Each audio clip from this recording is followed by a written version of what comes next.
gang, it's me, Emma Goswell, back with a little bonus episode of Effin Hormones for you.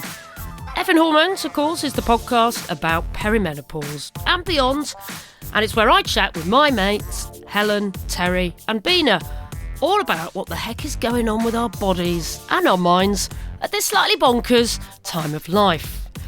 Now, those of you who heard the last episode will know that we're gearing up to the end of the podcast. I know, it's really sad. Well, we've decided to get together in person for the last episode. We're going to do that in January. But in the meantime, Helen and I've got together for a little festive catch-up. How are you? I'm doing all right. You're getting me sort of feeling a bit more festive now. But I'm not going to lie, I'm in that sort of like... I've spent the past 2 weeks sort of scrambling around going, oh my God, it's coming soon. Am I ready? I'm not ready. I need to buy that. So I've been, you know, when you do that Scrabble where you're like, well, I'm going to get this, I'm going to get that. Yeah. So I'm actually not feeling that festive right now because it's been a stress. No, it is a stress. And I am someone that normally starts my Christmas shopping in about June, definitely over the summer. But because this year I've been a little preoccupied with a little thing called a wedding to organise. I know, congratulations. I have done no Christmas shopping yet, really. So I'm a bit last minute panic. But yeah, thank you. Yes, this is my first Effin Hormones as a married lady with an extra ring on my finger. She's a wife. Have you seen my ring? I'm just going to hold my ring right up to the camera so you can see it. It's quite plain, isn't it? But it's lovely. Nice. It's nice, isn't it? It's lovely. Simple, but effective. And we need to put some of your gorgeous photos on the Effin Hormones Facebook page because we've only just had one, which was sort of taken at the end of the night where we were all like, let's all get together and take a picture. And do you know what? The official photographer has got so many photographs of Beena doing the shots. Beena was a demon for like giving the shots out at my wedding. She was like, Emma, another shot. There's a hilarious photo of loads of us funny. Just licking our fingers. I was licking lime off my hand and then doing tequila. I don't know, I was still alive after that night. Oh, that's hilarious. I love it. I love it. So much for looking after ourselves in later life. I got married at 53 and got absolutely smashed.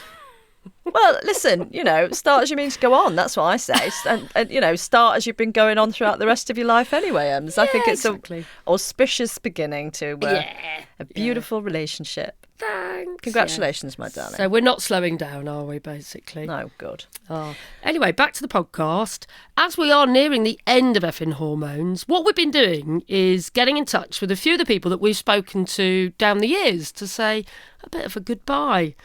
Now, one of our guests has a major update on where she's up to with her health. So coming up, you're going to hear from the best-selling, award-winning author, Marnie Richards. Now, Marnie's really been through it, like a lot of us, but she's also absolutely hilarious. So check this out from the last time she was on with us. It's Marnie talking about embracing getting older. We're finally at a stage in our lives where we've accumulated all this wisdom, and I'm not bothered that I've got cellulite on my bingo wings.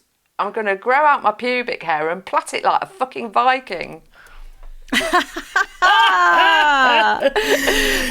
to that.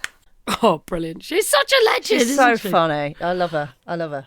Anyway, any updates from you, HB? Yeah, I mean, a little bit. I mean, I've had a bit of a health MOT recently. I'm going to save a bit of that for when we do actually meet up in January because there is a bit to update and I'll hopefully have results from my test back. But I just wanted to read out a little bit of an email that Anna sent us because... Do you know what? It's made me feel so much better about us coming to the end of Effin Hormones. It's made me feel... Thank you, Anna, from the bottom of my heart, because I'm not going to lie.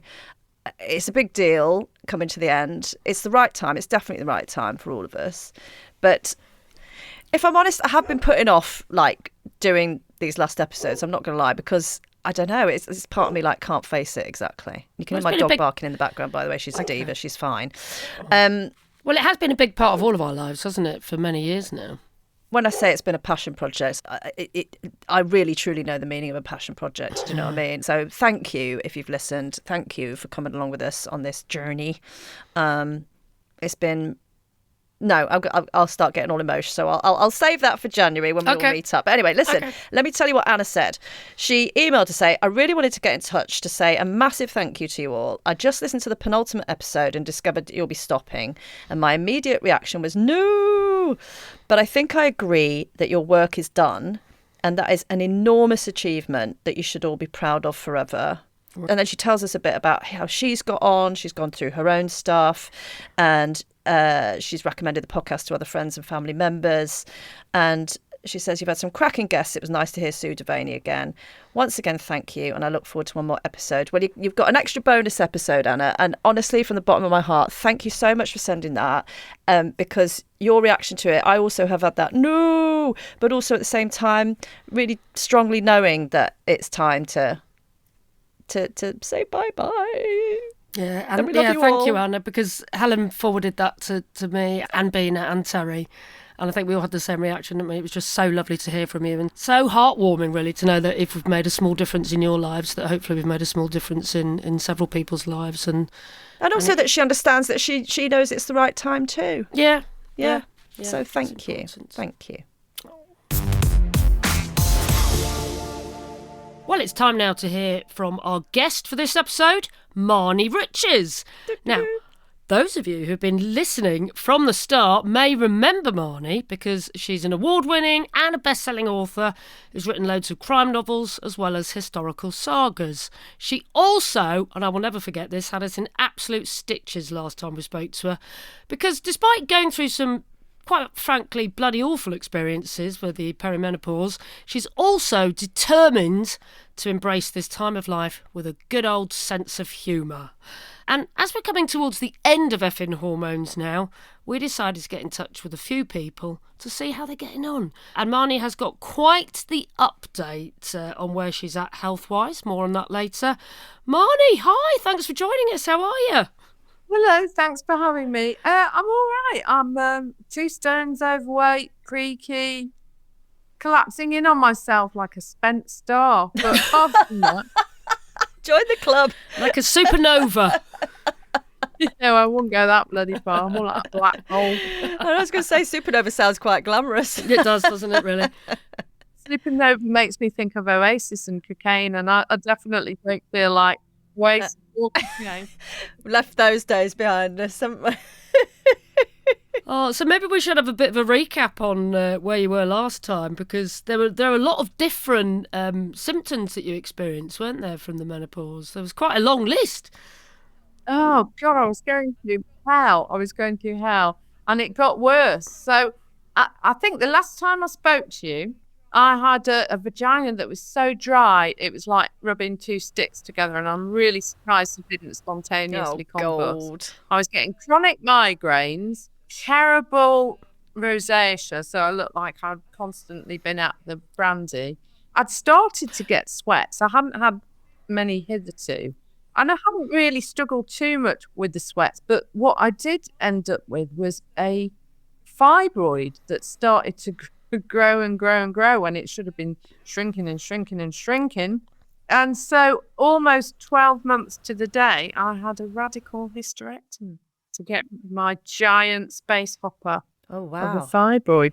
How big were they? Because I've got fibroids. I've literally just had them checked, and I think they're about 2 centimetres or something.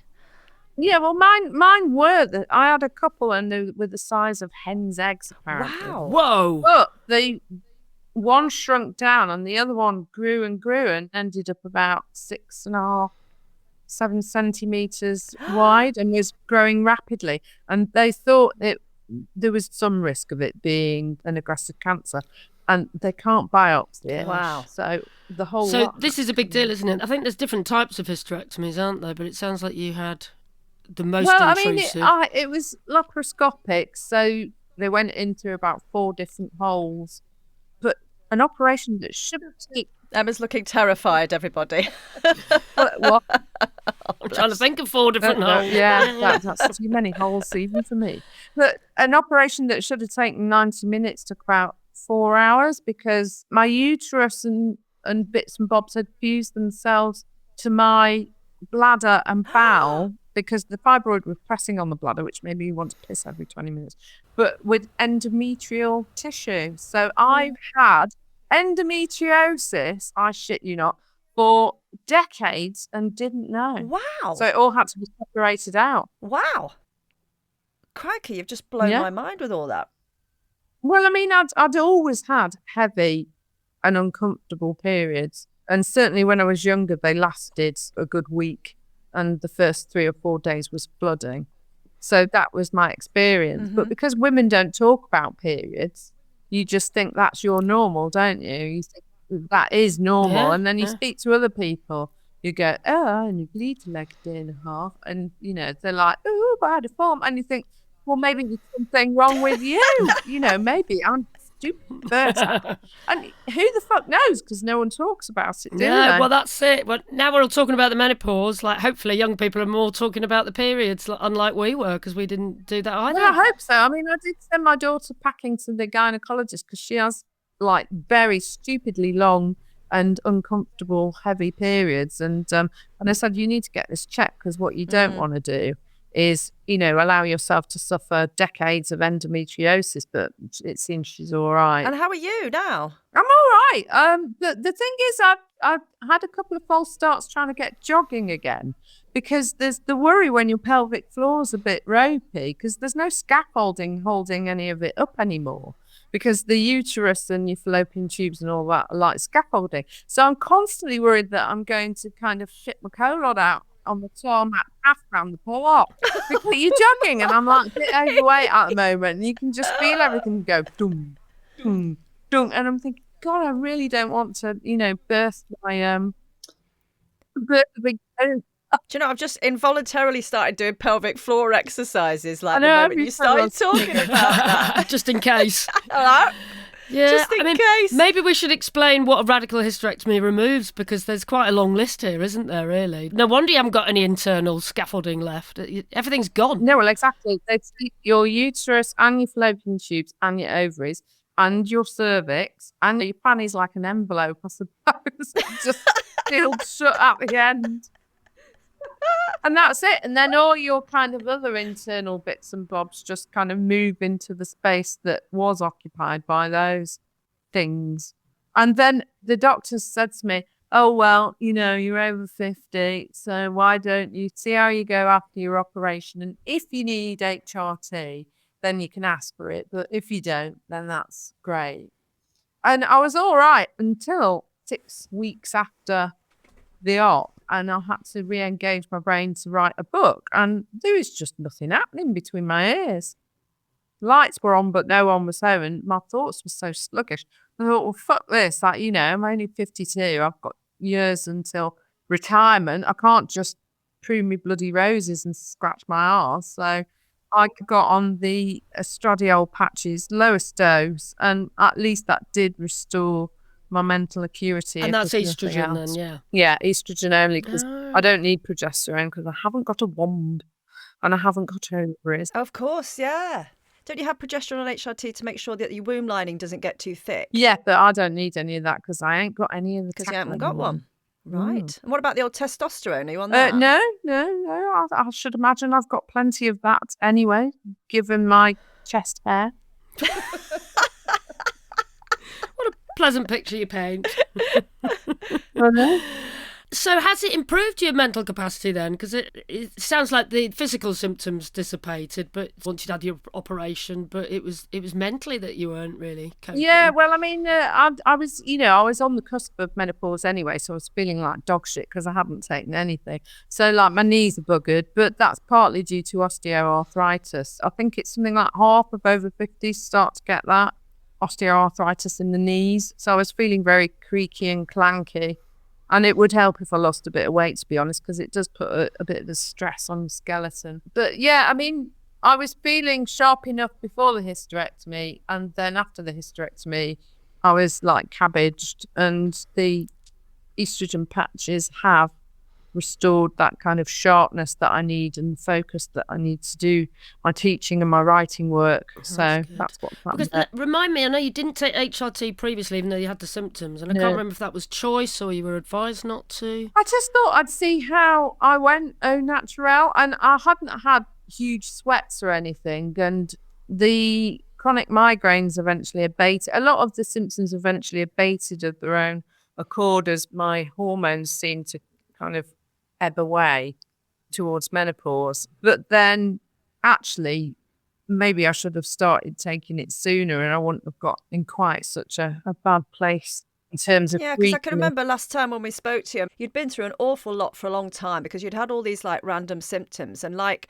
many common experiences that we've heard with other people. No one was joining the dots, and it took a long time for the dots to be joined. I mean, at one point you said that you had a migraine for like 3 months, hadn't you? That was the thing that struck me listening back to the interview. It was like, how could you possibly live having a migraine for 3 months? Well, it's fucking awful. I was constantly taking Migraleave and cocktails of, they call it a migraine bomb, where you take a couple of cocodamol and a couple of ibuprofen, and I needed antiemetics. So you like spaced most of the time. And I had auras, migraine aura.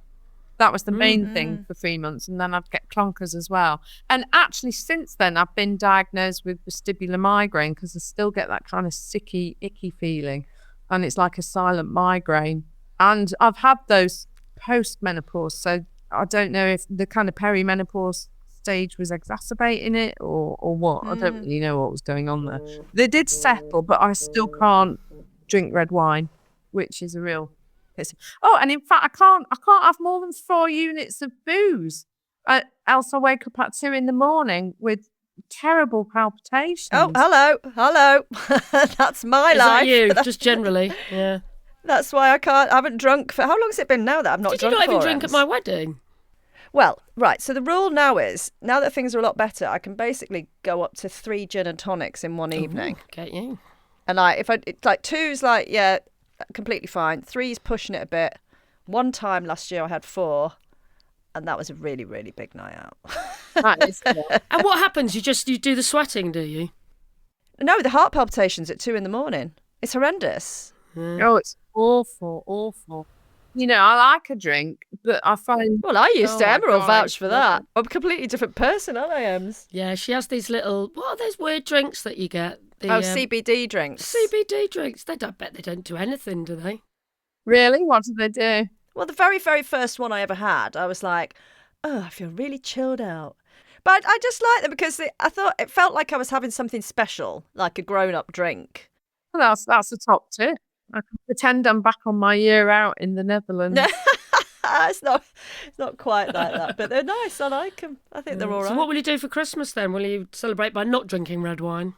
Well, I mean, I can still have a drink, but I have to just make sure that I don't go over 4 units. I've worked out that that's my tolerance level. So it's just so disappointing. So you can just about get away with half a bottle of wine or a couple of double gins, and then that's it. Then I have to go on the lime and soda or something non-alcoholic. And I did have to stop drinking when I had those bloody awful migraines day after day, because obviously alcohol's a migraine trigger. But I mean, it'll do my liver It's good. funny, I have noticed amongst my friends as well, just a lot of people, even if they don't discuss it, a lot of people our age just seem to stop drinking. Or do the same. They have 1 or 2 and then they'll stop, whereas they never used to. Yeah, I mean, it's that. Well, certainly for me, and I'm sure, Helen, you're the same. If you wake up at 2 a.m. and your heart's just dun, dun, dun, dun, dun, like you're running a bloody marathon, I just think to myself, I'm going to die. I'm going to have a bloody heart attack at some point. Isn't it? Heart will give out. Yeah, it's awful. But the doctor, when I asked him about it years ago, he said it was common. It was common not just with women, but with men as well. As you age, you just can't take booze the same. So are you inviting us over for Christmas then, Ems? We're going to be all right, love. Well, you at least be cheap to provide for. Although saying that, no Secco's quite expensive, isn't it? No Secco. Yeah. I've only had it that one time when Terri gave me some.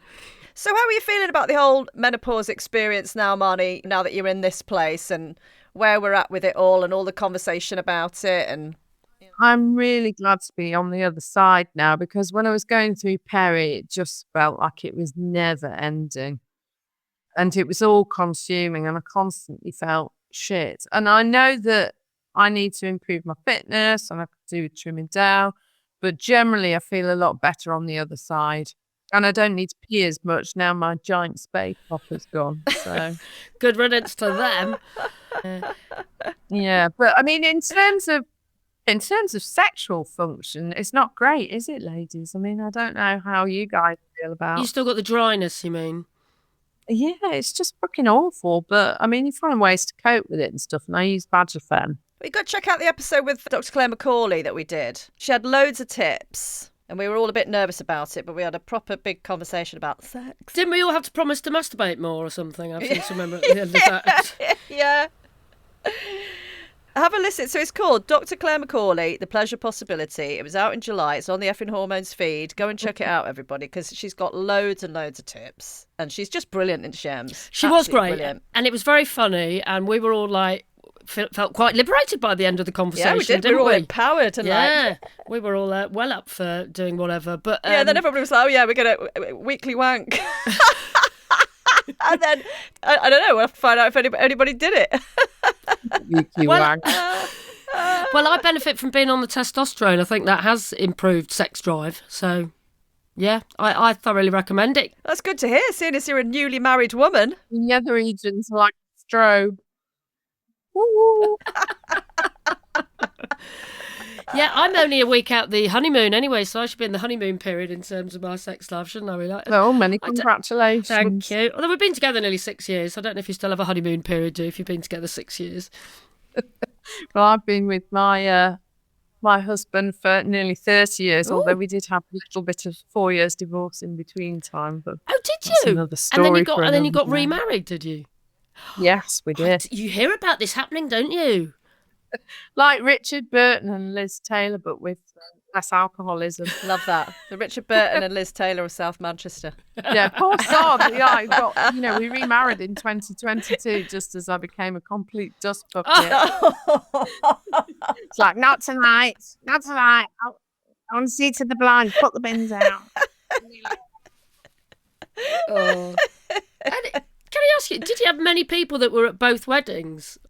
Well, we had a small scale wedding both times. So it's immediate family on my husband's side. They're all mad Swedes because he's half Swedish. And just some close friends that we've known for donkey's years.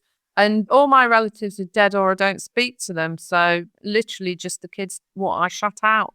That was it. Those were my relatives. Cuts the cost down, doesn't it? That's good. We spent it on the honeymoon instead. We all went on a very expensive family holiday, and me and Mr. Richie's got to have our own room. Woohoo!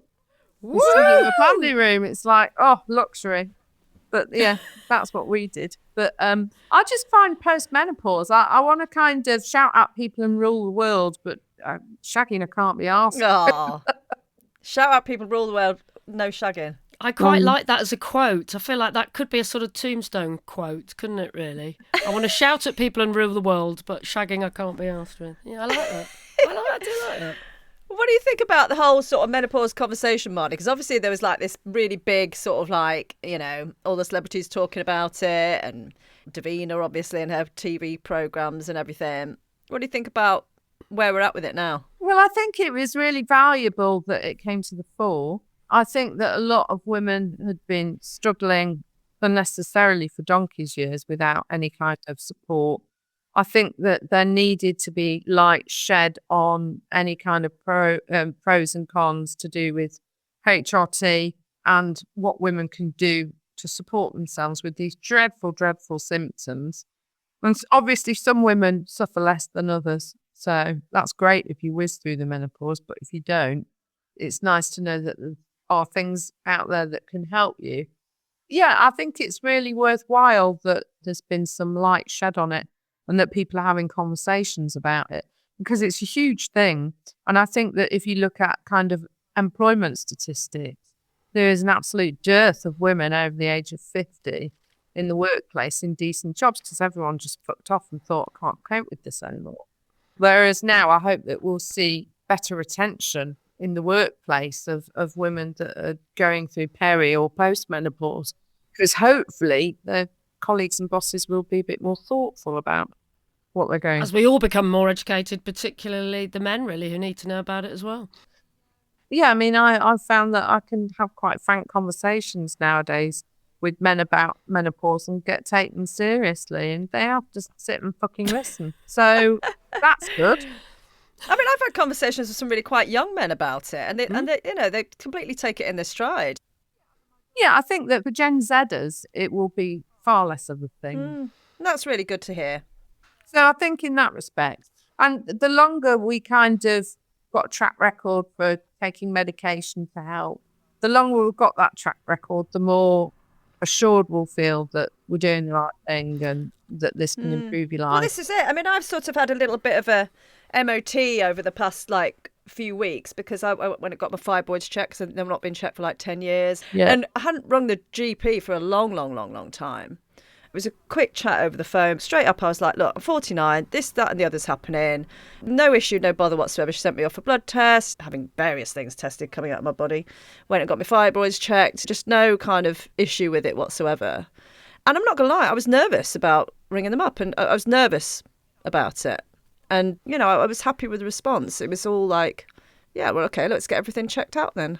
I do notice with my GPs that once you get over 50, everything you go in with, they treat much more seriously. It's almost like they've got a mandate to do that. And like, I went in with a bit of a persistent pain in my side, which turned out to be IBS. And actually, I could have told him that because I've had IBS on and off since I was young.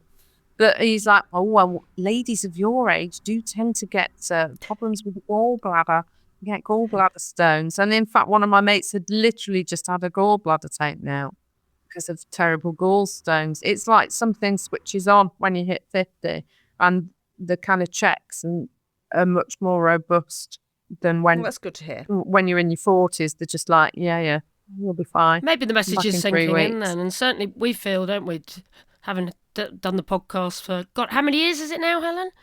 Three, 3 years? 3 Wow. years, yeah. We kind of feel like things are moving on, and we've had all the conversations that we want to have, hence we're kind of finishing now. Yeah, I do think things like this podcast have been really, really useful. Oh, That bless enable women to start having those conversations and thinking about their own care. I probably could have gone to the GP with all this stuff about a year, certainly 8 months ago. And even with everything that we've done with Effin Hormones and the amount I've sort of advocated, like women prioritising themselves, putting themselves first, that literally it's only been the past couple of weeks where I thought, you know what, I've got a bit of time. I'll do my health stuff now. I probably should have done that about 8 months ago, even then. So we do have a sort of personal hurdle to get over where we don't prioritise ourselves enough. Absolutely. I've just had exactly the same thing. I've had a sore foot, like really painful plantar fasciitis, and my knees have just been beyond a joke for ages, but always too busy to deal with them. So all of a sudden I've gone to see a podiatrist over my plantar fasciitis, and I'm getting new insoles. God, I sound like such a fucking grandma. And then and my knees, I'm now seeing a physiotherapist to strengthen my knees because the osteoarthritis isn't going to go away. But there are things I can do to kind of mitigate it. But you just put things on a back burner, and especially when you got kids and stuff, they are just so fucking time consuming. And I think women are conditioned to put everyone else first. Yep. We're enablers. We've all been aren't we? guilty of that, haven't we, Great. over the years? That is for sure. Yeah. So any sort of parting words of wisdom, if anyone's listening to this episode and they're sort of at the beginning of their perimenopause journey, what words of wisdom would you impart, Arnie? I would say keep vigilant in terms of your symptoms. Go to the GP. Don't be worried to turn up on a regular basis with stuff that's impairing your life. Have conversations about HRT or other ways of managing the symptoms. And if you think something's up, ask for a bloody ultrasound. Don't be a dick about it. I've got a friend who had a hysterectomy a week before me, and she'd had some bleeding, and it turns out she had stage 3 ovarian cancer. God. And just be mindful of the fact that when you get into sort of your mid to late 40s or whenever peri kicks in, that things can suddenly go tits up. It's likely just peri, which makes you feel grim. But don't be scared to go to your doctors and ask for checks, blood tests, ultrasound, And you whatever. can take a mate with you, can't you, I guess, if you're feeling a bit like wibbly. Yeah. But the worst thing you can do is just pretend it's not there and hope that it's going to go 100%. away. Yeah. Wise words, Marnie. Wise words. Are you feeling all right? Yeah. You feeling all right in yourself? Yeah, I feel all right. I just, I think when you get into your 50s, you just get a bit, but that's the only way to describe Whereas it. we should be in our prime. Well, we kind of are in many ways. We're at the peak of our powers, but You still think, oh, I've got donkey's years to retirement. My career's not quite where I need it to be. And like, I've got adult children and they're more fucking work than they ever were. And like, don't say that, Marnie, for God's sake. Absolutely. 19 and 22, more work than they ever were when they were younger. More expensive, I'll tell you that for now. But, you just, and a lot of people are in the sandwich generation as well. I mean, my mother's dead and I don't speak to my father. I think he's still spreading the love in Spain somewhere. Whatever it is that aging guitar vocalist with sexual continence. See, they don't have to worry about it on that score, do they? No, exactly. No, I've probably got loads of half siblings all over Europe. Yeah, it's worse for people who have got aging parents as well. So I've got a book coming out. Here's the bit where I plug my book coming out. I've got a cozy crime coming out next April called The Gardeners Club. And the lead character in that is a 48-year-old menopausal widow who's bringing up a 17-year-old lad with ADHD. My son's got ADHD, no support. And she's also got the most truculent, cantankerous, very poorly mother in her 70s to look after and a really shit boring job. And I think that's where a lot of people in their late 40s and 50s find themselves is just, you're in a shit sandwich, aren't you? Except that the bread parts are actually the shit and you're in the middle. You just, I don't know what you would call it, a kind of shit Scott head. Well, good on you for bringing that character into the world. Isn't there there's a Sally Wainwright drama coming out soon with like a load of menopausal women and they're in a sort of punk band. Oh, that's and I think it's another one based in Hebden Bridge. Well, hopefully this will get picked up for TV because poor old Jill Swanley works in a call centre for an insurance company. Oh my crikey, you've given her a right old life, Marnie. Bless her. Yeah, she ends up in this community gardening club, but she's got all the sweats and the anxiety and all the stuff that you end up with in middle life. It's an interesting when's that out then? Really, isn't it? That's out in April. It's called The Gardeners Club. And did you have some other book news for us as well, whilst we're talking books? I've also got a historical saga coming out as Maggie Campbell on the 16th of January called The Housekeeper of Holcombe Hall. And that's set in a fictitious stately home in Holcombe near Ramsbottom in 1929 at the time of the Wall Street crash and the beginning of the Great Depression. And it's about a maid called Florrie Bickerstaff who works below stairs and then the family, the Harding-Bournes, who are like steel magnets. And it's kind of an upstairs, downstairs thing. So there are no menopausal women in that, really. No, because they didn't exist in those days, did they?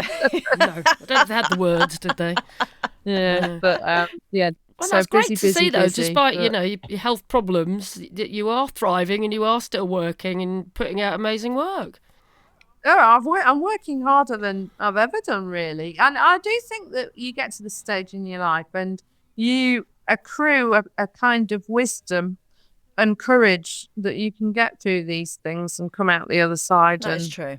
And still be alive. I mean, we often talk about this on this podcast, and it's really important to keep emphasising because we moan a lot about all the health problems, of which there are millions, but actually there are some positive times at this time of life, isn't it? Where you have got a inbuilt confidence, I think, haven't you? And well, I mean, when I was getting married, it was only a couple of years ago, and I looked at myself in the mirror and I thought, fucking hell, I'm fat and I'm getting baggy under the eyes. But I thought, I will never be younger and hotter than I am right now. Yes! Yes!